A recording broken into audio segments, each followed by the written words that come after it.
Good morning, my dear brothers and sisters. Let us look back to the recommendation or the words of St. Paul to Timothy in our first reading on how he reminded Timothy to behave well in the household of God.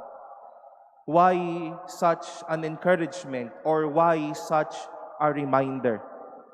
Following through the message is where the important things or matters why they would need to behave well. Because there in the household of God, in the church of the living God, there is a great mystery. Such is an experience of magnanimity, of glory, of wonder, of God's beauty, and of God's goodness. At talaga namang dapat magbigay ng maayos na katayuan kapag ka nasa harapan ng mga magagandang gawa o ng kagandahan ng Diyos. And if we wish to seek and look at the words of Jesus in our gospel, we are to ask ourselves if these people were really behaving well. And we see and can really answer by saying no.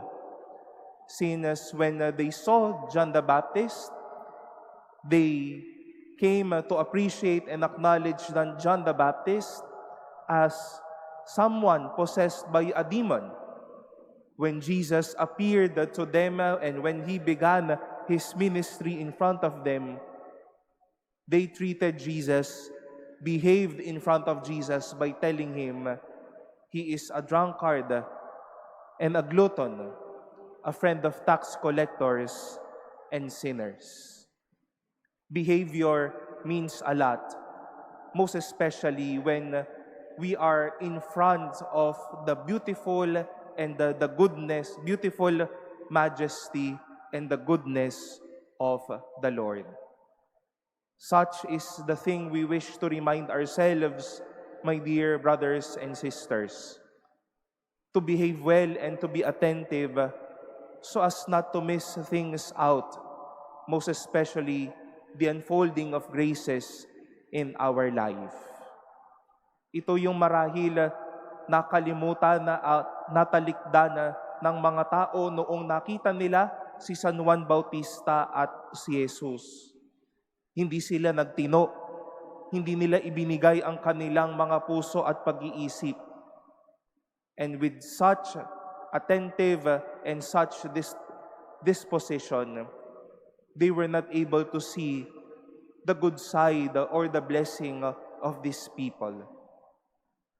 If we are to keep on expressing our unattentiveness and our displeasing disposition in front of God, then we begin to miss things out. Every day, there is an unfolding of grace to all of us. Then behave well and be attentive to the unfolding of graces. Tinuturuan na pala tayong magbago sa buhay na ito, pero hindi nakatuon ang ating atensyon dito. Tinuturuan na pala tayong maging maayos at maging masagana sa buhay na ito, pero hindi tayo nakabaling ang ating puso at isip para tanggapin at yakapin ang mga bagay na ito. Behaving well would mean a lot in our Christian life. And behaving well would not only mean letting us or letting people see us prettily and goodly, standing or making ourselves well and good. But behaving well is tantamount to saying, I am ready to see the unfolding of God's grace in my life, and I am ready to embrace God's goodness for my life.